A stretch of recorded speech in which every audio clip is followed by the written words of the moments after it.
Yine burada 2 tane ekmek var.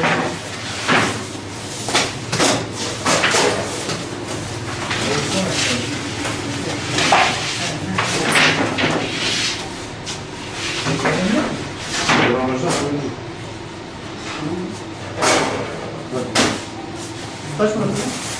Hiç güzeldir. Tamam. Hadi kolay gelsin.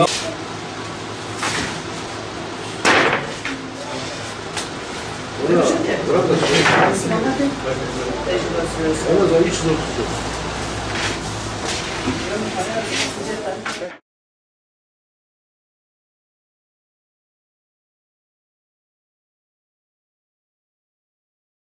Sıcaktır havalar. Böcek böcek girmesin. Havalandırmamız açıktır. Sinekliğimiz var. Bunu bir şekilde dikkat edelim.